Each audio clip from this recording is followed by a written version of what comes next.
वैभव, शुरुआत आपसे करूंगी क्योंकि पाकिस्तान को तो आप बहुत बारीकी से समझते हैं और उस पर बहुत बारीकी नजर भी रखते हैं। धुरंधर से बड़ा डर लग रहा है मुनीर साहब को?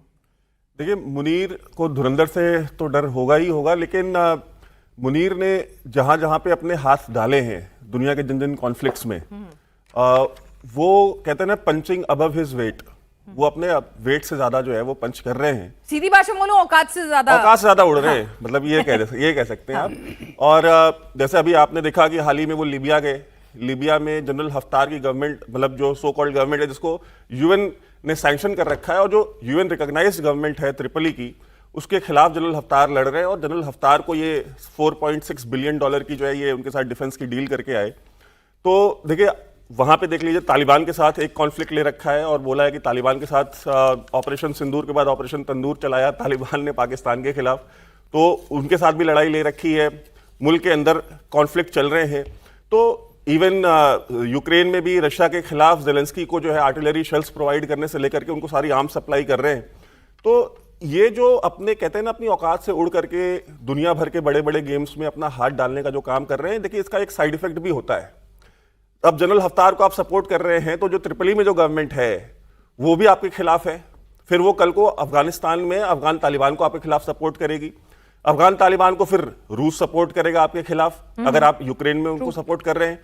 तो आसिम मुनीर ने जो अमेरिका जैसी जो ग्लोबल पावर्स हैं उनकी खुशामद के लिए, उनको खुश करने के लिए सिर्फ 1 बिलियन 2 बिलियन की डील मिल जाए तो अपनी जो फौज को, एक भाड़े की फौज जो हमेशा से रही है, लेकिन उसकी जो मंडी लगाई है, जो बाजार लगाया है कि जी इंटरनेशनल स्टेबलाइजिंग फोर्स जाएगी, तो उसमें भी जो है हम हमास के जो फिलिस्तीनी है उनको मारने के लिए आपको 3,500 लोग हम अपनी फौज से दे देंगे, ठीक है, जो इजराइल के साथ मिलकर के उनको मारेगी हमास को। और सऊदी अरेबिया में आप देख लीजिए, यमन में जो कॉन्फ्लिक्ट चल रहा है वहां पे इन्होंने बोल दिया कि ठीक है भाई, वहां पे भी एक जनरल तो दे चुके हैं राहील शरीफ, जो कि आर्मी को सुन्नी लेड एक जो सुन्नी मिलिट्री का जो बना है अलायंस।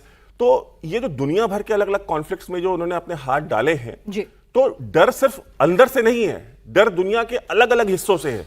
तो जब भी आसिम मुनीर के साथ अगर इस तरह की कोई दुर्घटना होती भी है तो यह जान पाना बड़ा मुश्किल हो जाएगा कि एक्चुअली इसके पीछे है कौन।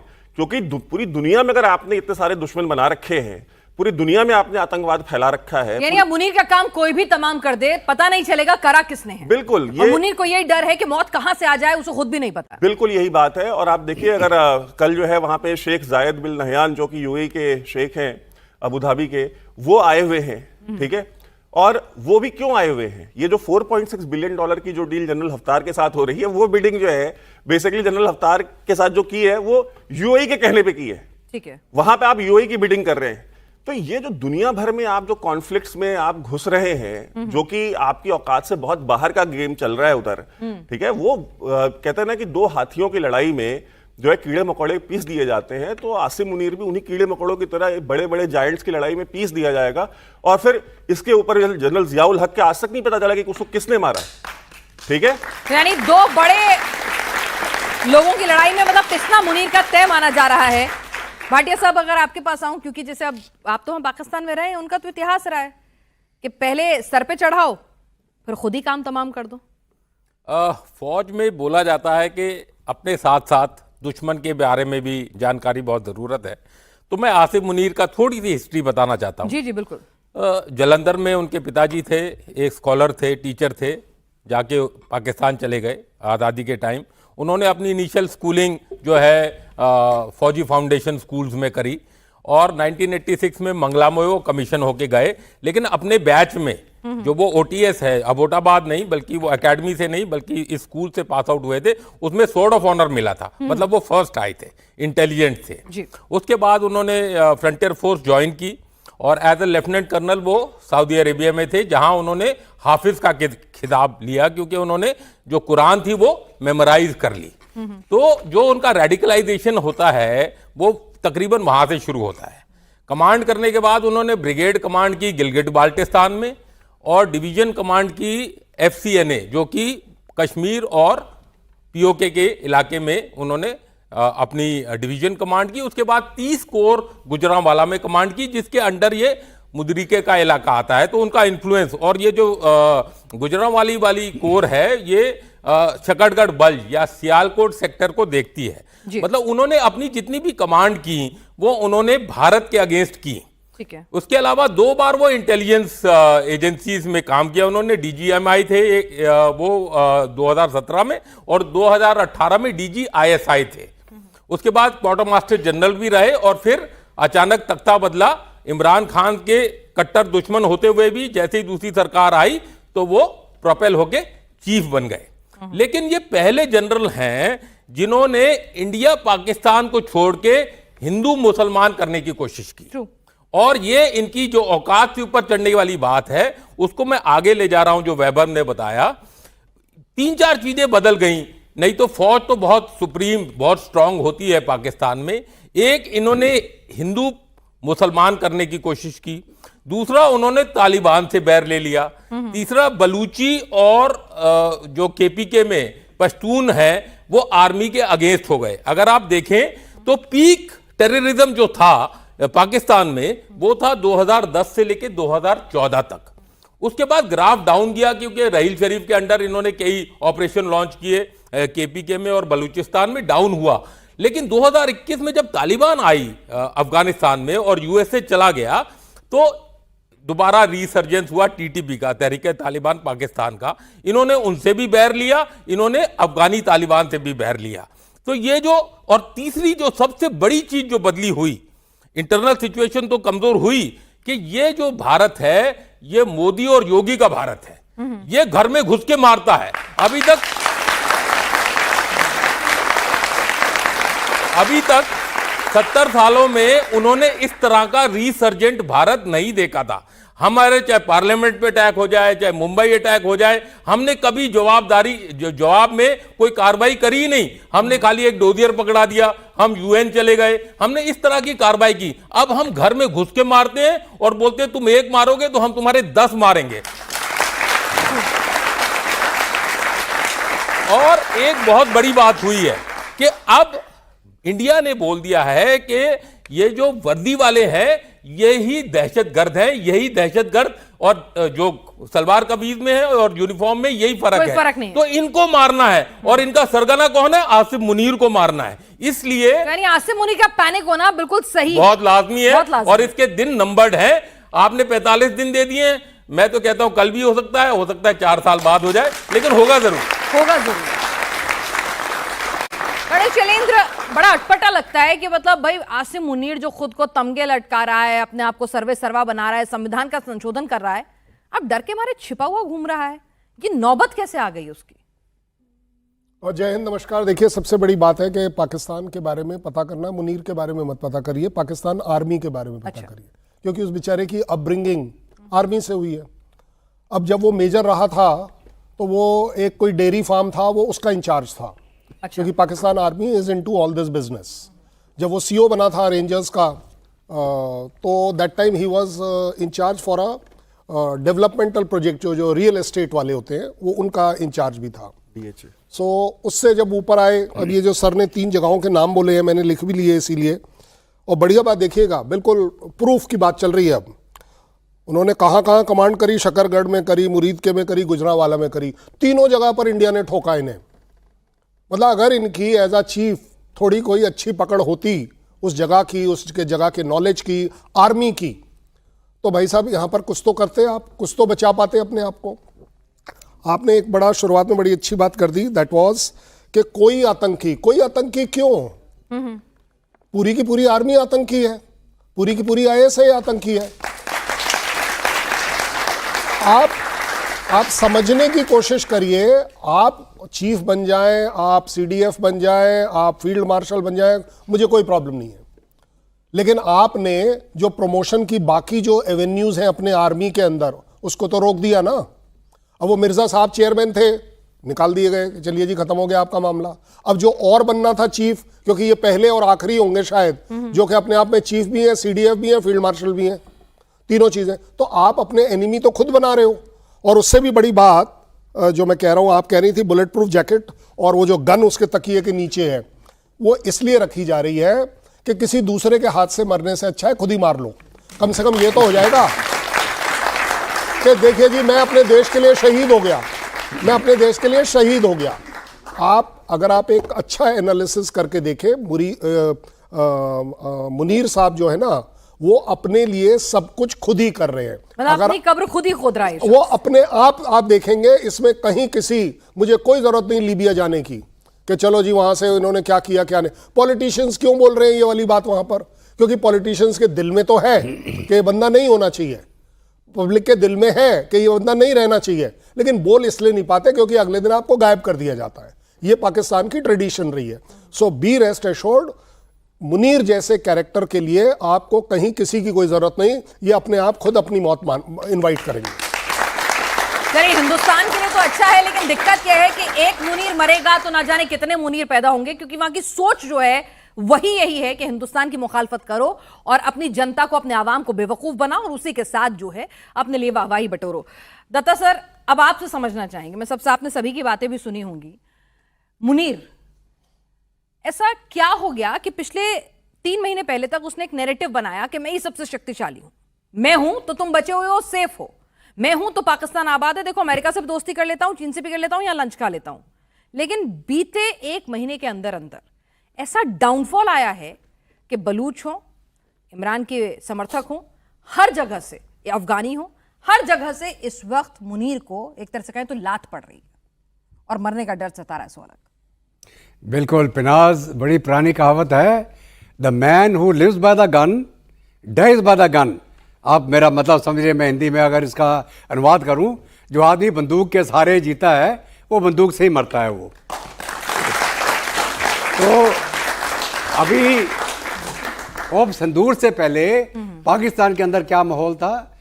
बलूच रोज मार रहे थे पाकिस्तान की फौज को। वहां पे खैबर पख्तूनख्वा में टीटीपी वाले रोज पाकिस्तानी फौज को अम्बुश करके 5, 10, 15 रोज मारे जा रहे थे। सैकड़ों की तादाद में ये इस साल में जो 2025 अब खत्म होने वाला है, इतने बड़ी तादाद में पाकिस्तान के फौजी मारे गए। अभी वो अंदर में इसको लोग थू थू कर रहे थे कि मुनीर क्या ये चीफ है, तेरे नीचे ना तू बलूचिस्तान से लड़ पा रहा है, ना खैबर पख्तूनख्वा में है, वह सिंध में अप्रेस चल रहा है, वह पीओके में हंगामा हो रहा है, गिलगित बाल्टिस्तान में लोग आवाज़ उठा रहे हैं। तो ये क्या फौज है ये? तो अभी वो उससे ध्यान भटकाने के लिए उसने पहलगाम का हमला करा दिया। उसने सोचा पहलगाम का हमला होगा, भारत जरूर कुछ ना कुछ रिएक्शन करेगा और फिर मैं पूरी आवाम को खड़ा कर दूंगा, देखो भारत ने हमला कर दिया, अभी सब मेरे पीछे खड़े हो जाओ। तो उसने वो हमला किया, पहलगाम में हमारे 27 निर्दोष लोगों को मरवाया और भारत ने फिर उसका जवाबी हमला संदूर के तहत कर दिया। तो उससे उसको फायदा क्या हुआ कि वो जो एक माहौल उसके बरखिलाफ बन रहा था, सारे अवाम उसके पीछे खड़े हो, भारत ने हमला कर दिया, ये तो हमारा आसिम मुनीर ने बड़ी जंग लड़ी और उसको फील्ड मार्शल बना दिया। फील्ड मार्शल मतलब शर्म आनी चाहिए इस आदमी को, जंग हारने के बाद फील्ड मार्शल बन गया। फील्ड मार्शल कौन होता है? सैम मानेकशॉ। 71 की जंग में 93,500 पाकिस्तानियों की पेंट उतार के खड़ा कर दिया।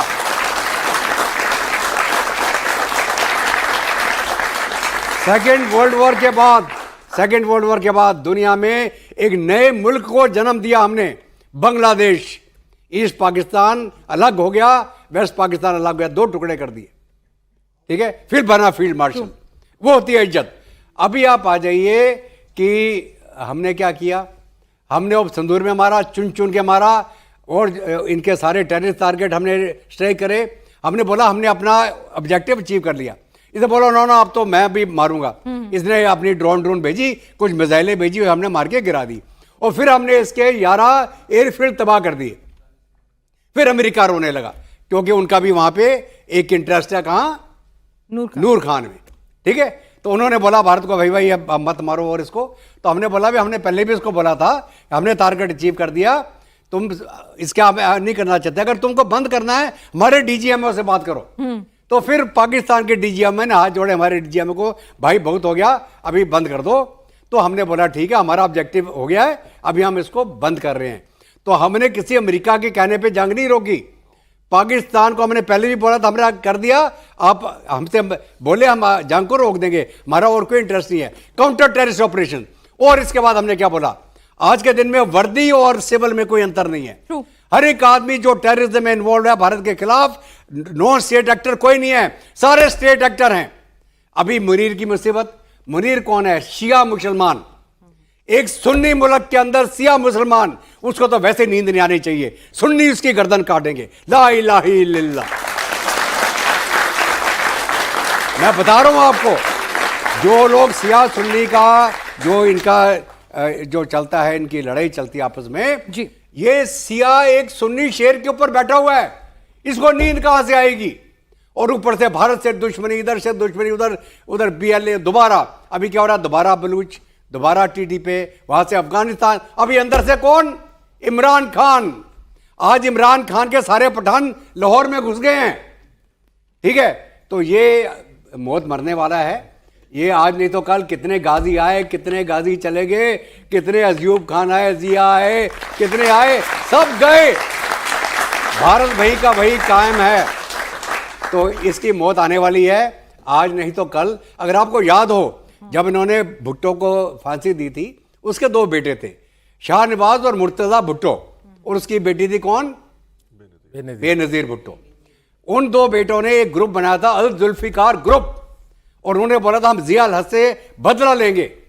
उस ग्रुप ने बहुत सारे अटैक करे पाकिस्तान में, जिया के ऊपर भी अटैक करे, बाद में वो दोनों मार दिए गए, इनके ISI ने दाने बाएं करके उनको मार दिया। लेकिन उससे पहले वो जिया का कब्र खोद के गए, वो जिया को मार के गए। इमरान खान के भी दो बेटे हैं, अगर इमरान खान को ये कुछ करेगा, वो भी कोई ना कोई जिहाद लड़ेंगे इसके साथ, पूरे पठान लड़ेंगे, पूरे अफगान लड़ेंगे। तो मुनीर के दिन गिनती के हैं, ये फैक्ट हो गया है। चलिए, तो इस वक्त हमारा पूरा पैनल इस बात को कह रहा है कि मुनीर के दिन अब गिनती के बचे हैं। वो गिनती 4 दिन की होगी, 4 घंटे की होगी, 40 दिन की होगी, ये अभी उसके लिए इंतजार करना बाकी होगा। लेकिन मुनीर का मरना तय है, और अपने अंदर ही कौन मारेगा, क्योंकि इतने दुश्मन पाल लिए हैं कि खुद नहीं पता कि किसकी मौत और कैसी मौत वो मरने जा रहा है। वैभव, अगर देखें तो मुनीर खुद को अभी उसने प्रोपेगेंडा बना के लार्जर देन लाइफ संविधान में बदल के अपने आप को दिखा रहा है कि भाई मैं ही हूं सर्वे सर्वा।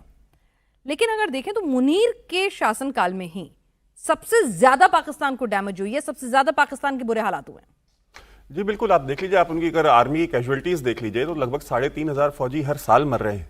मतलब ये कैजुअलिटीज, हमारे तीनों वेटरन्स यहाँ खड़े हैं, आप इनसे पूछ लीजिए, इतनी कैजुअलिटीज तो वॉर में हुआ करती है जब फुल ब्लोन वॉर होती है, ठीक है? तो अगर आपके पीस टाइम में सो कॉल्ड अगर 3,500 कैजुअलिटीज हो रही हैं साल में, यानी कि आपको बलोच भी मार रहे हैं, आपको TTP भी मार रही है, पश्तून भी खैबर पख्तूनख्वा में मार रहे हैं, आपको POJK में भी रेजिस्टेंस का सामना करना पड़ रहा है। आपने खुद इस चैनल पे प्रोग्राम किया है कि जब लाखों लोग पाकिस्तान ऑक्यूपाइड कश्मीर में सड़कों पे निकले और फौज ने उनको भी गोलियां मारी, POJK के जो हमारे सिटीजन है एक तरीके से, तो एक तरीके से आप कहते हैं ना कि आप बंदूक के जोर पे आप 25 करोड़ लोगों को दबा करके उनके वोट को, उनकी जो रजामंदी है, आप उसको जो है डिक्टेट करना चाहते हैं, तो ये बहुत दिन चलने वाला नहीं है। आप देख लीजिए कि जब 9 मई का वाकया हुआ, जब इमरान खान को इन्होंने अरेस्ट किया, तो उस समय कैंटोनमेंट्स पे हमले हुए, GHQ रावलपिंडी पे हमला हुआ जो तारीख में कभी नहीं हुआ था, पाकिस्तान आर्मी के हेडक्वार्टर पे हमला हुआ, और इनके जो ISI के सेफ हाउसेस थे अक्रॉस पाकिस्तान, उनके ऊपर हमले हुए। यानी कि आवाम ने ये मैसेज दिया, वहां की जनता ने ये मैसेज दिया कि हमें पता है, ठीक है? वहां पे एक नारा लगा कि जो ना हमको सब मालूम है, ये जो नामालूम है, यानी कि जो ISI के लोग जो एक्स्ट्रा जुडिशियल किलिंग करते हैं, जिनको ये कहा जाता है कि नामालूम अफराद है, यानी कि कोई नहीं पता ये कौन है, ठीक है? तो जनता ने नारा लगाया कि हमको ये जो नामालूम है, हमको सब मालूम है, कि हमको पता है तुम्हारे सेफ हाउसेस कहाँ हैं, हमको पता है कि तुम लोग कौन हो, और इनकी जो हमारे पॉलिटिशियंस की किलिंग होती है, हमारे जो वर्कर्स की किलिंग होती है। महरंग बलोच आज जेल में क्यों है? एक आप सोचिए कि इतना बड़ा फील्ड मार्शल है और एक बच्ची से डरता है, वो एक बच्ची को उसने जेल में डाला हुआ है, उसको ये डर लगता है अगर ये बच्ची बाहर आ गई तो ये बच्ची ये ताकत रखती है कि मेरा तख्ता उलट कर सकती है। तो अगर आप एक बच्ची से डर रहे हो तो काहे का फील्ड मार्शल है वो? आप इमरान खान से डरते हो, आपके देश का हीरो है, और पाकिस्तान की तारीख है, उनका आप इतिहास उठा के पढ़ें, उन्होंने अपने हर हीरो को, वो जैसे भी हीरो रहे, उन्होंने सबके साथ यही काम किया है। मोहम्मद अली जिन्ना को एम्बुलेंस नहीं दी कि मर जाए तब एम्बुलेंस भेजेंगे, फाउंडर ऑफ द नेशन के साथ ये किया। फातिमा जिन्ना, मोहम्मद अली जिन्ना की बहन को गद्दार बोला, किसने? अयूब खान ने, वो भी फील्ड मार्शल था, ठीक है? फाउंडर ऑफ द नेशन की बहन को गद्दार बोला, उसको गोलियां मारी, उसकी आज तक जांच पूरी नहीं हुई। लियाकत अली खान के साथ क्या किया, बेनजीर भुट्टो के साथ क्या किया, जुल्फिकार अली भुट्टो के साथ क्या किया। इन्होंने तो सारे जो कहते हैं ना कि अपने जितने भी नेशनल हीरोज थे उन सबको मारा इन्होंने, उन सबको गद्दार बताया है। तो आज इमरान खान गद्दार है, आज उसको मारने की तैयारी कर रहे हैं।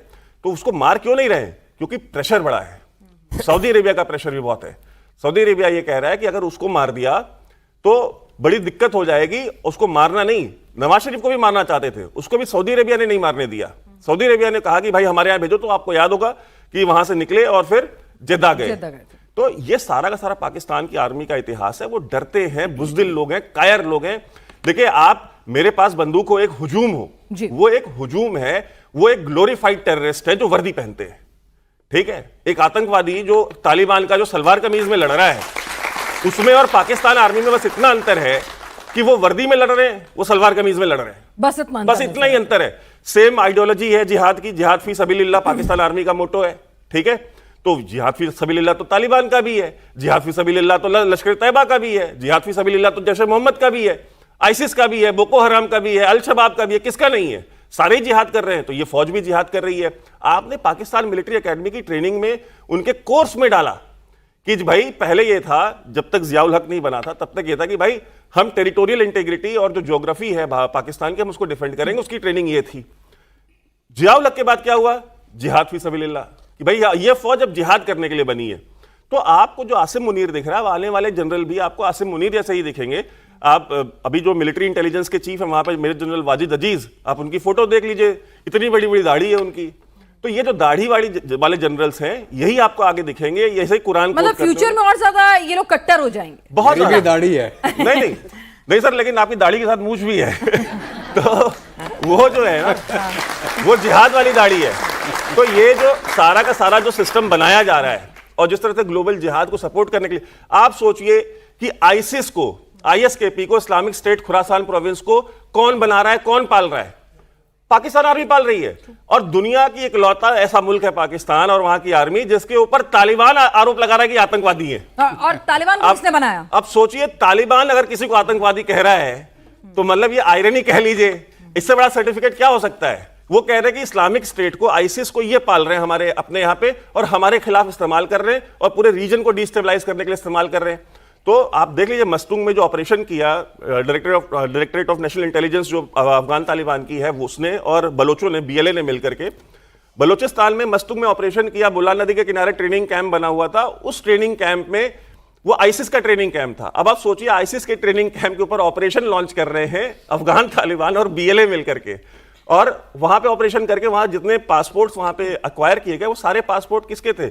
लिबियंस थे, सीरियंस थे।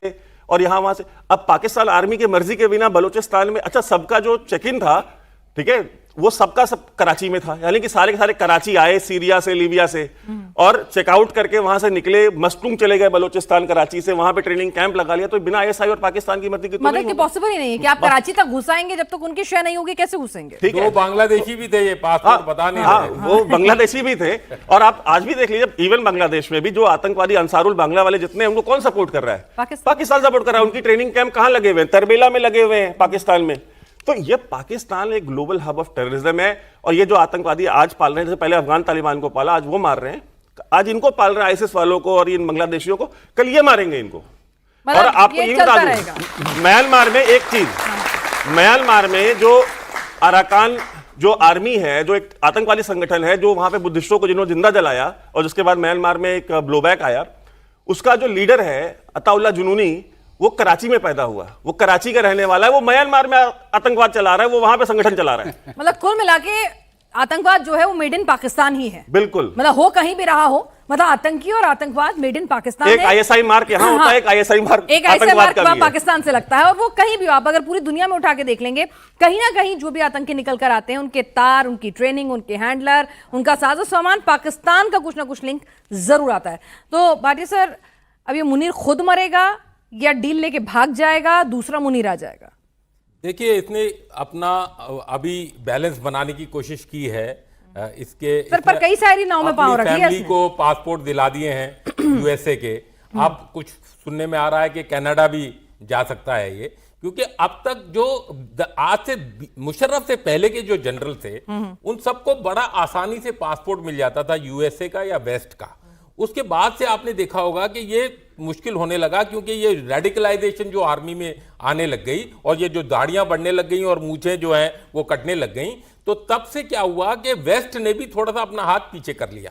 चाइना ये जाना नहीं चाहते। 90% इनकी जो सप्लाई हो रही है मिलिट्री हार्डवेयर की, वो चाइना से आ रही है। तो इन्होंने कहाँ बसना शुरू किया? इन्होंने मिडिल ईस्ट में बसना शुरू किया, इन्होंने टर्की में बसना शुरू किया, इन्होंने स्पेन में बसना शुरू किया, फ्रांस, ग्रीस, ये ऐसी जगह जाके ये जनरल भाग के घर ले लेते हैं। और मेरे से जनरल पूछते थे जब मैं इस्लामाबाद में था कि सर आपने घर कहाँ बनाया? मैंने कहा एक छोटा सा घर बना रहे हैं यार गुड़गांव में। बोला छोटा सा घर?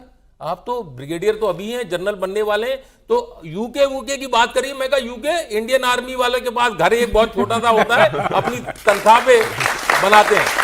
बट मैं आपको ये बताना चाहता हूं कि अगर आप ये टेररिज्म को देखें, जो सांप ये अपने घर में पाल रहे हैं, इनको काटना शुरू किया उन्होंने, लेकिन अगर आप 2009 से 2019 का ट्रेंड देखें तो 22,000 कुछ लोग जो थे वो सिविलियन हलाक हुए थे, ठीक है, इस टेररिज्म में।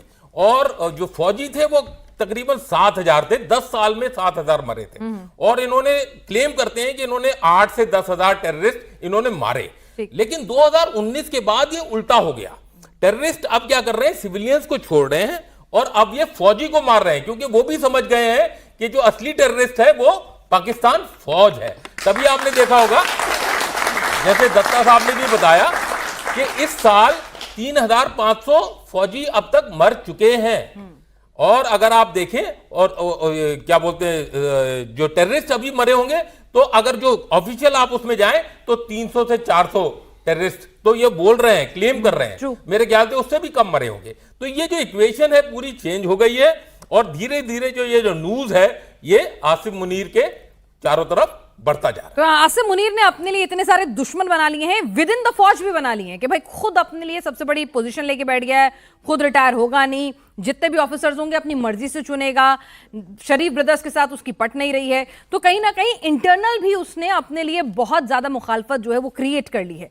लेकिन सवाल एक घूम फिर के आता है कि भाई सर फौजी तो है ना, फील्ड मार्शल ही सही, लेकिन चीफ था। कर्नल शैलेंद्र इतना डरपोक क्यों है? अपब्रिंगिंग ऐसी रही है, मैं आपको सही बता रहा हूँ। अगर आप बॉर्डर एरियाज में जाएंगे, मतलब क्योंकि मैं सुन रही हूँ, मतलब हम नहीं कह रही भाई हम तो वर्दी की इज्जत कर लें, लेकिन जितने भी उनके पत्रकार हैं, वहां के जो एक्सपर्ट्स हैं, वो खुद कह रहे हैं कि डरा सहमा फिर रहा है। मैं भी यही कह रहा हूँ, ऑपरेशन सिंदूर हो रहा था उसमें भी बंकर में जाके छुप गया था। तो मैं अपब्रिंगिंग इसी को कह रहा हूँ कि अगर आप किसी भी बॉर्डर पोस्ट पर जाएं और अगर सामने वाली साइड पर अगर आप देखेंगे, मैं एक बड़ा छोटा सा एग्जांपल ले रहा हूँ, पोस्ट 43, 44 हमारे पास कारगिल में है, पाकिस्तान दूसरी साइड है, हमारे इस साइड है, दोनों के बीच में एक नाली सी बह रही है जिसको हम अपने तरह से बॉर्डर बोलते हैं। इसके बीच में ये पोस्ट इसलिए फेमस है कि वो वहाँ से लेटर्स भेजते हैं, हम यहाँ खींच लेते हैं, हम लेटर भेजते हैं, वो वहाँ खींच लेते हैं। हम जब वहाँ पर डिप्लॉयड थे तो उनका जवान सबसे पहला, मैं आपको बता रहा हूँ, हमने भी अपने रैंक वैंक उतार कर गए ये सोचकर कि चलो यार पहचानेगा नहीं। तो जैसे उसने कहा तो उसने कहा आदाब अरजय साहब। मैं जानबूझकर इधर उधर देखा कि ये क्या मामला है। बोला साहब अफसर दूर से नजर आ जाता है। मैंने कहा अरे माय गॉड। और सोचिए वो जवान बेवकूफ़ नहीं है, वो जवान को पता है। बोले साहब सिर्फ ये इंडियन आर्मी में अफसर आगे आता है, हमारा नहीं आता है। हमारे यहाँ पर अभी भी 30 किलोमीटर दूर जो बेस है वो वहाँ पर रहते हैं। मुझे बताइए, आप अभी हम बात कर रहे हैं मुनीर की कि मुनीर ने चलो जिहाद किया। कौन सा जिहाद कर लिया? क्या चीज़ मार ली? पाकिस्तान के पॉइंट ऑफ व्यू से अगर बात करें, क्या मौलानाज उससे खुश हो गए? अदरवाइज मौलानाज के लिए तो वो इंडियन आइडल होना चाहिए था कि देखिए जी इतना बढ़िया काम कर रहा है ये। ISIS खुश हो गई, TTP खुश हो गई, कौन खुश हुआ? और मैं कहता हूं चलिए ये भी छोड़ दिए, वो ब्रीफ केस लेकर गए थे कि मैं बिजनेस भी कर लूंगा, जैसे अभी वो लीबिया में बिजनेस कर आ रहे हैं। जबकि लीबिया में बिजनेस सिर्फ इसलिए हो पा रहा है, ये आपको बड़ी जिम्मेदारी से कह रहा हूं, क्योंकि वो UN सैंक्शंस में है। Libya is under since January, renew हुए हैं 2025 में कि सारे सैंक्शन स्टैंड करते हैं। इसलिए आप वही वाले चोर चोर मसेरे भाई कि आप उसी को तो दे पाएंगे, ठीक है ना। उससे भी बड़ी बात, वो जो आप सूटकेस की जो मैं बात कर रहा हूँ, ब्रीफ केस की, अगर आप बिजनेस अपनी कंट्री के लिए कर रहे हैं, चलिए मैं आपको ग्रांट करता हूँ, मिला क्या? रियलिटी चेक कर लीजिए अपने गूगल कर 43% ग्रांट्स पाकिस्तान में आने कम हो गए हैं। मतलब आप ये कंट्रीब्यूट कर रहे हैं अपनी इकॉनमी को। आप तो गए थे बिजनेस करने, वो बिजनेस करने देश के लिए नहीं जा रहा है, वो अपने लिए जा रहा है, वो अपने बच्चों के लिए करने जा रहा है। आप बता दीजिए उसके तीनों बच्चे कहाँ हैं, किसको पता है?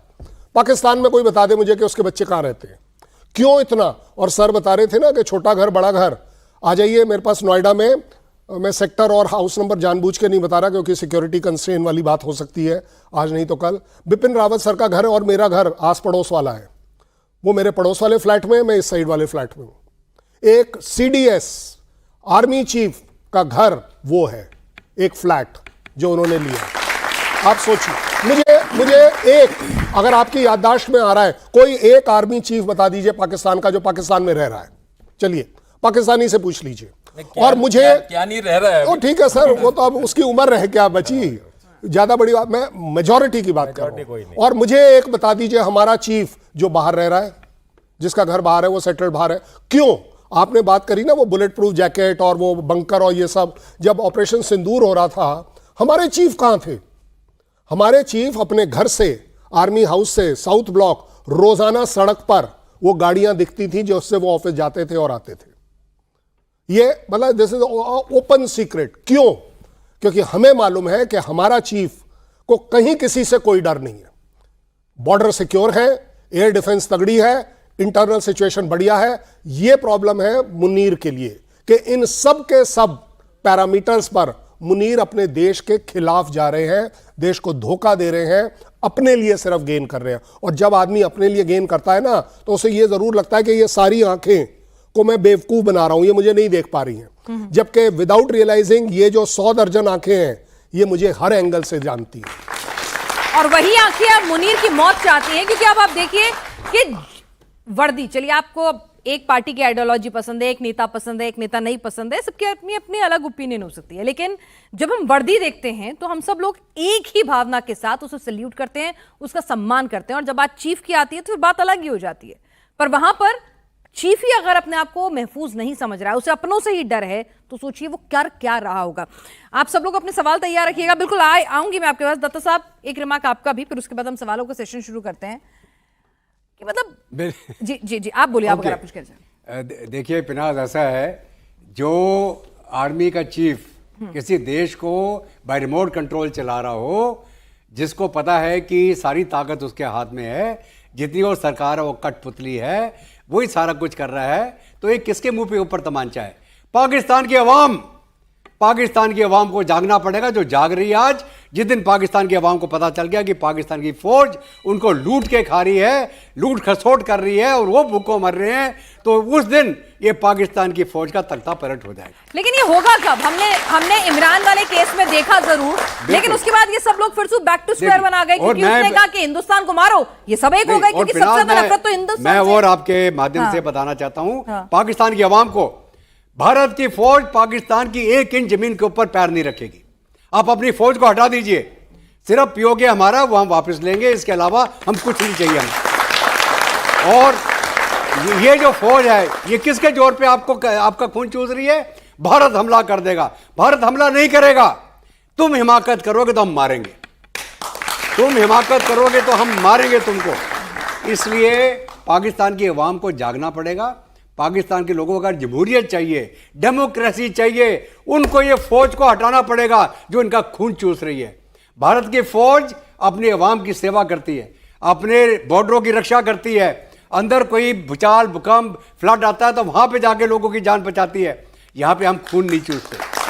तो ये भारत की फौज का और पाकिस्तानी फौज का ये अंतर है। सर कंपेयर क्यों कर रहे हो आप? नहीं, मैं बता रहा हूं, कंपेयर करो ही मत सर, मेरी तो इंसल्ट हो जाती है जब पाकिस्तान से कंपेयर हो रही है। चलिए कुछ सवाल आ गए हमारे पास, जरा जल्दी जल्दी सवाल ले लें। हाँ, मैं वैभव सर से जानना चाहता हूं, सर आसिम मुनीर ने तो आगे कुआं पीछे खाई वाली नौबत करी दी है। अगर वो अमेरिका की बात मानता है और गाजा जाता है तो मौलाना मरवाते हैं, अगर वो नहीं मानता है तो फिर उसका तख्ता पलट हो गई, वो तो हमको पता है। लेकिन सर ये जो अपने अंदर जो फ्रंट खड़ा हो रहा है, जो अभी कुछ दिन पहले एक राजनेता का बयान आया था कि हम ऑपरेशन सिंदूर के पहले दिन ही हम हार गए थे, हमारी एयरफोर्स जो ग्राउंडेड हो गई थी, उनके बारे में आपका क्या कहना है? ये लोग क्यों हमारी जीत में हमारी हार ढूंढे जबकि पूरा विश्व हमारी सेना का पराक्रम देख चुका है? चलिए इस पर वैभव आएंगे, एक दो सवाल और ये गद्दार है, गद्दार। आप समझ रहे हैं, गद्दार। ठीक है, और सवाल जी, एक दो सवाल जयचंद है ये भारत के। हाँ। आसिम मुनीर की जो नेतृत्व शैली है, नेतृत्व कैसे बोल दिया आपने? डरपोक आदमी, शैली बोल दो, मैं मान, नेतृत्व कहां से हो उनकी गया? जो शैली है उससे आप बाकी जो उनके पहले प्रमुख सेना प्रमुख रहे हैं उनसे कितना अलग आप मानते हैं? आप बताएंगे, ठीक है जी। पहली बात तो ये बताना बहुत ज़रूरी है कि आप सबको पता है पाकिस्तान आर्मी पूरे वर्ल्ड में एक ऐसी आर्मी है जिसने आज तक कोई जंग नहीं जीती और कोई इलेक्शन हारा नहीं। तो जंग वो जीत नहीं सकते और इलेक्शन वो हार नहीं सकते। तो ये जब तक हमें तो सबको पता है, पूरे वर्ल्ड को पता है, जब तक ये पाकिस्तानी अवाम को नहीं पता चलेगा तब तक ये जो खेल है ये चलता रहेगा। अब शैली आपको पता है, देखिए कोई भी चीफ बनता है तो कुछ तो उसमें होगा ना जो चीफ बना, है ना। तो इसमें भी है और लेकिन अब ये कंफ्यूज है कि क्या ये हाफिज है, क्या ये मुल्ला है, क्या ये बिजनेसमैन है क्योंकि ब्रीफकेस लेके जा रहा है, क्या ये डिप्लोमेट है क्योंकि डिप्लोमेसी करने की कोशिश कर रहा है, क्या ये बिचौलिया है, इन तीनों का बीच का है, क्या ये आर्मी का चीफ है, क्या ये सीडीएफ है, क्या ये फील्ड मार्शल है या फील्ड मार्शल है। तो इतने सारे इसने टोपियां पहन लिए हैं कि एक रावण था और एक अब आसिम मुनीर हो गया। ठीक, एक सवाल जी जी। मतलब इतना ये कहना चाहती हूँ कि आसिफ मुनीर का ये डर बहुत अच्छा लगा हम लोगों को, हम इंडियन को। ये डर अच्छा है, ये डर बहुत अच्छा है। चलिए, और फिनाज, सवाल जी जी जी। फिनाज, हाँ जी। कितने लोगों ने यहाँ धुरंधर देखी, हाथ खड़ा करो। देख ली। ओके, सलाम अलैकुम लियारी। कोई याद है आपको? लियारी के अंदर पाकिस्तान के सब मौलवियों ने बैठ के इसके बरखिलाफ एक फतवा निकाल दिया, मुनीर के खिलाफ। मुनीर के खिलाफ, ठीक जी। सवाल और किसका है? वो पॉलिटिकल फतवा है, कुछ नहीं होगा उसका। नहीं, फतवा तो निकल गया ना। जी जी जी, आपका सवाल वो है? भी कहां से निकला? लियारी से, कराची से। चलिए, तो हमारी जनता कह रही है कि भाई ये डर अच्छा है, अब इस डर में कुछ हम अपना भी फायदा देख लें। वैभव जी देखिए, हमारा तो लगे हाथ से कहते हैं ना, मौका भी है दस्तूर भी है। तो देखिए, अगर कहते हैं ना कि वो शेर है कि घर को आग लगी घर के चिराग से, ठीक है, तो अगर पाकिस्तान को आग अगर वहां का ही अपना एक चिराग लगा रहा है तो हमें कोई जरूरत नहीं है ज़्यादा वहां पे कुछ करने की। हमको वहां पे थोड़ा तेल प्रोवाइड करने की जरूरत है कि वो चिराग थोड़ा जल्दी जले। और वो मुझे लगता है कि वो हम कर रहे हैं और हमको करते रहना चाहिए। और एक जो सवाल मुझसे पूछा गया कि ये देश के अंदर जो लोग हैं जो ऑपरेशन सिंदूर के दौरान जिन्होंने बयान दिया कि किस तरीके से जो है कि हमारे सारी एयरफोर्स ग्राउंडेड थी। पहली बात तो ये है कि इस तरह के पॉलिटिशियंस के बारे में, इस तरह के जो एक्टिविस्ट हैं उनके बारे में मुझे कहने की जरूरत ज़्यादा कुछ नहीं है। बिपिन रावत हमारे जो सीडीएस थे, लेट बिपिन रावत, उन्होंने ऑलरेडी हाफ फ्रंट की बात की थी कि हम 2 फ्रंट नहीं 2.5 फ्रंट पे लड़ रहे हैं। एक फ्रंट चाइना का है, एक फ्रंट पाकिस्तान का और एक आधा फ्रंट जो देश के अंदर बैठा हुआ है। और आप तारीख उठा करके देख लीजिए, भारत का इतिहास इससे ही भरा पड़ा है कि किले के दरवाजे हमेशा अंदर से खोले गए हैं, बाहर से कभी कोई नहीं अंदर आ पाया। तो अगर आपकी दिल्ली शहर से अगर 50 किलोमीटर की दूरी पे अगर 300 किलो अमोनियम नाइट्रेट एक पढ़ा लिखा डॉक्टर लेकर के बैठा हुआ है, तो आप मुझे बताइए कि अब ऐसे लोगों का क्या इलाज किया जाएगा। और यही वो लोग हैं जो कभी शाहीन बाग में बैठ जाते हैं, कभी कहीं जाके बैठ जाते हैं, और दीपू चंद्र दास और जो हिंदुओं के साथ बांग्लादेश में हो रहा है उस पर इनके मुंह से आवाज नहीं निकलती, लेकिन इनको फिलिस्तीन में राफा तक दिखाई देता है, ढाका तक नहीं दिखाई देता। तो जिनको राफा तक दिखाई देता है लेकिन ढाका दिखाई नहीं देता, तो ऐसे जो लोग हैं ये हमारे यहाँ पैरासाइट्स हैं, ठीक है। ये इस देश के लिए दीमक है जो इस देश को अंदर से चाट रहे हैं, खोखला कर रहे हैं। और हमको सबसे ज्यादा इनसे सतर्क रहने की जरूरत है, क्योंकि बाहर तो फौजी खड़ा है बॉर्डर पे, वो तो देख रहा है, वो तो अपना काम कर रहा है, वो वीरगति को भी प्राप्त हो रहा है, वो उनसे लड़ भी रहा है। क्या हम एक समाज के तौर पे, एक जागरूक नागरिक के तौर पे अपने समाज के अंदर खड़े हैं? क्या हम जागरूक हैं? क्या हम अपनी आंखें खोले हुए हैं? क्या हमको चीजें दिख रही हैं या नहीं दिख रही हैं? I think Vaibhav, what matters है, जो आपका सवाल था ना, उसमें मैटर क्या है, ये जो हम 100 लोग हैं, इनमें से कौन बिलीव कर रहा है इस बात को कि हमारी एयरफोर्स ग्राउंडेड थी? अगर कोई आप कर रहा है? कर रहे हैं, नहीं कर रहे हैं ना? कोई नहीं अगर कर रहा, आप कर रहे हैं या नहीं कर रहे हैं, वो हाँ, ज्यादा ना। मैटर करता है। और उससे भी बड़ी बात, उससे भी बड़ी एक बात कर रहा हूं। चलिए 1 सेकंड को मेरे सामने उन्हीं को खड़ा कर दीजिए कि जी ग्राउंडेड थी, तो अगले दिन उड़ी कैसे? भाई आप एक बात बताओ, जब ग्राउंड हो गई तो भाई साहब वो 11 एयरफील्ड पे कौन आया था? भूत आया था किसी का? तुम्हारा देखिए, प्रूफ जो होते हैं ना वो अपने आप सामने आते हैं। मुझे किसी को कुछ प्रूव नहीं करना कि कौन एयर में था कौन नहीं था। आप एक बात बता दीजिए, इतनी दूरी पर 200, 300, 314 किलोमीटर पर जाकर अगर हमारी मिसाइल जाकर स्ट्राइक कर रही है, तुम्हारी एयर डिफेंस जो थी वो ग्राउंडेड थी क्या? आपकी एयर डिफेंस भी ग्राउंडेड थी, आपका रडार भी ग्राउंडेड था, आपके जहाज भी ग्राउंडेड थे, भाई हमने सब जो कुछ तबाही grounded मचाई आपका। उसके वीडियो पाकिस्तानियों ने बना बना के मैं तो भेजे हैं। इसीलिए दुनिया बोल भर रहा के हूं। एविएशन सेक्टर्स के उन्होंने experts दिया ने- सबूत, उन्होंने उन्होंने सबूत दिए, उन्होंने एक्नॉलेज किया है। और हम आपको एक बात बताऊं, ये धुरंधर पिक्चर आई थी ना, पहले दिन ध्रुव राठी का वीडियो आ गया था कि कितनी बेकार पिक्चर है। अब 1000 करोड़ कमा लिए ना, तो वो जो है जो झूठ होता है वो एकदम से उभर के आ जाता है, लेकिन जो सच है वो परतों से खुलता है। कोई अच्छी चीज है, कोई बेहतर चीज है, कोई प्रोफेशनल आर्मी है, वो अपने आप पता चलेगा, सच दिखेगा, एयरफील्ड पे दिखेगा। हाँ, एक हाँ, तो मैं ये पूछना चाहता हूँ कि हम बोल तो बहुत कुछ सकते हैं, हम मतलब पाकिस्तान की बुराई कर सकते हैं, उनका जो भी कर सकते हैं, पर बोलने से कुछ नहीं होता। क्या हम उन्हें उनकी मदद नहीं कर सकते, उन्हें अच्छा नहीं बना सकते? अरे मतलब भाई बिल्कुल। मैं बहुत कोशिश आपको करी। बड़ी जिम्मेदारी से कह रहा हूं, हम उनकी बहुत मदद कर रहे हैं। बहुत मदद वो रोजाना चिल्लाते हैं कि हम टेररिज्म से सफर कर रहे हैं, इसलिए हमने वो 9 टेररिस्ट कैंप उनके मारे हैं, क्योंकि उनकी टेरिटरी में थे, उनके ऊपर ये प्रॉब्लम ना आए। हम तो हमेशा यही कर रहे हैं, अटल लेकिन बिहारी बदला वाजपेयी बस लेके गए लाहौर, अच्छी बात करने के लिए, दोस्ती का हाथ बढ़ाने के लिए कि हमारा आपसे कोई दुश्मनी नहीं है, आप ये आतंकवाद वगैरह छोड़ दीजिए, हम दोनों देश उस गुर्बत से लड़े जो गुर्बत आपके देश में भी हमारे देश में भी है। तो क्या हुआ? कारगिल किसने किया? पाकिस्तान की फौज ने। कौन? परवेज मुशर्रफ। और वहां पे हमने चढ़ के मारा उस पहाड़ के ऊपर। उस पहाड़ के ऊपर जब फौजी को पता चल रहा है ऊपर दुश्मन बैठा है, तब भी भारत की फौज ने चढ़ के मारा, और उनके इतने मारे, हमारे जो नुकसान हुआ उससे डबल उनका नुकसान हुआ।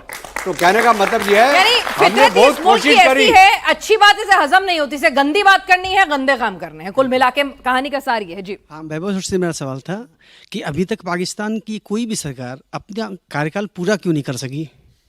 देखिए, अच्छा आप बताइए। नहीं, वैभव। अच्छा, नहीं देखिए, बात यह है कि 5 साल तो कोई सरकार पूरी नहीं कर सकी, और कोई प्रधानमंत्री 5 साल का कार्यकाल पूरा नहीं कर सका, लेकिन अब आसिम मुनीर के को ये क्रेडिट है कि अब हर आर्मी चीफ 5 साल का टेन्योर जरूर पूरा करेगा, जो 3 साल का टेन्योर था। ठीक है, और वैसे भी सरकार को टेन्योर अगर पूरा वो करने की मारा जरूरत नहीं क्या गया है? उससे पहले। आर्मी ही चला रही है सब कुछ, तो सरकार को टेन्योर नहीं भी पूरा करे तो चलता रहेगा नहीं सब तो कुछ। देखिए, बात यही आयरनी है ना ये कि जिस देश में कोई प्रधानमंत्री 5 साल का टेन्योर नहीं पूरा किया, वहां पे अब हर आर्मी चीफ 5 साल का टेन्योर करेगा। आयरनी ये भी तो देखो वैभव के इमरान खान आपको वर्ल्ड कप विजेता, इंटरनेशनल फिगर, आपकी अगर पाकिस्तान की पहचान होती है कुछ शख्सियतों की तो इमरान खान का नाम आता जरूर है। आपके देश का वो राष्ट्रीय अध्यक्ष रहा है, प्रधानमंत्री रहा है, और आज आप कह रहे हैं कि वो पागल है। बाकायदा प्रेस कॉन्फ्रेंस करके आप कह रहे हैं कि वो पागल है, उसकी मेंटल स्टेट ठीक नहीं है। तो आप क्या सोच है आपके देश की? नहीं, ये पर्सनल वेंडाटा भी है। एक बात आपको बता दूं, Munir was a fast bowler by the way during his college days. वो Selection फास्ट नहीं हुआ बॉलर थे, टीम में। लेकिन वो क्रिकेटर नहीं बन पाए। तो एक पर्सनल वो भी है ना ग्रज कि मैं नहीं कर पाया। देखिए, पाकिस्तान का जो इतिहास है वो ब्लंडर्स, प्लंडर्स और सरेंडर्स का है। Blunder, Splendor and Splendors and surrender. ठीक है, तो आप एक ऐसी फौज जिसका ये इतिहास है, तो उसकी जो खमीर है ना, उसका जो डीएनए उस फौज का, उस फौज की जो सिखलाई है वो उसके अंदर है। अब वो आप उसका कुछ नहीं कर सकते। सिर्फ फौज में ही, आवाम में भी है। और देखिए, इमरान खान नहीं, आवाम में है वो। आवाम में भाई, फौज आवाम से ही आ रही है ना। आवाम से ही आ रही है। ठीक है, फौज कोई मार्च से तो नहीं आ रही है, वो उसी पाकिस्तानी सोसाइटी से आ रही है। और ये पाकिस्तानी पंजाबी सुन्नी मुसलमान है, उसको जो जुबान समझ में आती है उस जुबान में हमने ऑपरेशन सिंदूर में सिखाया। और देखिए, इमरान खान के साथ क्या प्रॉब्लम है, इमरान खान खुद भी तो 2 नंबर आदमी है ना। वो कौन सा सादिक और अमीन है? उसने नवाज शरीफ के साथ जो किया है, जितने उसने शादियां की, जितने अफेयर्स की, उसकी जो ऑडियो रिकॉर्डिंग्स, वीडियो रिकॉर्डिंग्स, दुनिया भर की चीजें, दुनिया भर का गंद पड़ा हुआ है। तो वो पूरा मुल्क ही उसी तरीके का है। वो एक ऐसा मुल्क है जहां पे जिहाद ही पनप सकता है, जिहाद ही सर्वाइव कर सकता है। आप मुझे बताइए, एक हमारे यहाँ पे साइंटिस्ट हुए डॉक्टर एपीजे अब्दुल कलाम, अब आप देखिए, उनको इंडिया में नहीं दुनिया में स्टेट्समैन करके उनको एड्रेस किया जाता है आज तक, उनके जाने के बाद भी। एक उनका 2 नंबर साइंटिस्ट था, ठीक है, उसको खुद पाकिस्तान आर्मी ने अंदर डाला, जिसने उनका न्यूक्लियर प्रोग्राम बनते ही वो लेके पहुंच गया, कभी लीबिया को बेचने, कभी सीरिया को बेचने। तो ये पूरा का पूरा मुल्क, वहां का जो इंटेलेक्चुअल क्लास है, वहां की जो आर्मी है, वहां का जो ब्यूरोक्रेसी है, वहां की जुडिशरी है, वहां के जो जजेस हैं, सब कुछ 2 नंबर है। 2 नंबर कहते हैं ना कि 2 नंबर तरीकों से बनाया गया था मुल्क, 2 नंबरी पे चल रहा है, और 2 नंबरी आवाम है, 2 नंबरी जनरल्स हैं, 2 नंबरी सब कुछ है। चलिए एक सवाल जी। और 2 नंबरी वालों को आप सिखा नहीं सकते, वो जो आप टोपी वाले पूछ रहे थे। जी सर, मेरा ये सवाल है मैं कि देती हूँ। ब्लड में पाकिस्तान के ब्लड के हर ठीक है, बैठिए। मैं ऐसा ही है, वो कह रही है खुराफाती है भाई, वो उनको धुरंधर ही चलेगा। जी सर, मेरा ये सवाल है कि मुनीर तो टोन आईना दिखाया था, मतलब उस पाकिस्तान वाले मुनीर तो टोन आईना दिखाया। मुनीर को, और आपका भी सवाल है बराबर में? पहली बात आपको भी पूछना नहीं? पहली बात मैं ये बता दूं कि वो एक डिवाउट सुन्नी मुसलमान है। शादी के बाद ये अफवाह उड़ी थी कि शिया बन गए, शादी के बाद कन्वर्ट कर गए शिया करने में, लेकिन ऐसा कोई ऑफिशियल रिकॉर्ड नहीं है वो डिवाउट सुन्नी। अब उनको आईना कौन दिखाएगा? वो रोज देखते हैं, रोज थूकते हैं। मीडिया वालों में बैन है, लेकिन वहां लोग उनके पोस्टर पे थप्पड़ मार रहे हैं। जब मैं लाहौर से इस्लामाबाद जाता था अपनी गाड़ी चला के, तो हर ट्रक के पीछे रहील शरीफ का एक फोटो होती थी और उसको अल्लाह से के समान माना जाता था, रहील शरीफ को। ये पहले वो हैं आसिफ मुनीर, ऐसे बने हैं जनरल जिसको लोग क्योंकि इतनी गुर्बत है, इतनी किल्लत है, नौकरी है नहीं, सब कुछ, और वो बोलते हैं कि इंडिया इंडिया की चूरन देके इन्होंने पूरे पाकिस्तान को बर्बाद कर दिया। तो इनके अगेंस्ट जो हेटरेड है वो रोज देखते हैं, जब शीशा देखते होंगे। साहब ने बताया ना, AK-47 लेके अपने तकिए के नीचे सोते हैं। किस लिए सोते हैं? यही तो शीशा है, यही शीशा है, बंकर में रहना यही शीशा। जब कल NCA में गए थे UAE के उनको मिलने, तो वो लोग बोल रहे पीछे बुलेट प्रूफ जैकेट पहनी हुई थी। जब वो लीबिया गए थे तो लोगों ने दिखाया, आपने फोटो में इंडिया तो सीना चौड़ा करके नहीं, बल्कि बुलेट प्रूफ जैकेट पहन के जो चलता है अपनी फौज के आगे नहीं, बल्कि पीछे दुबक कर बंकर में रह जाता है जब किसी भी तरह की युद्ध स्थिति आती है। तो फिर सोच के देखिए कि इतना डरा हुआ डरपोक फील्ड मार्शल है मुनीर, और अब उसके मौत का उल्टा काउंटडाउन शुरू हो गया है। उसने अपनी कब्र खुद खो दी है और अपने दुश्मन इतने पाल लिए हैं कि कौन सा धुरंधर कब आके उसको निपटा कर चला जाएगा, बस इसी का इंतजार बाकी।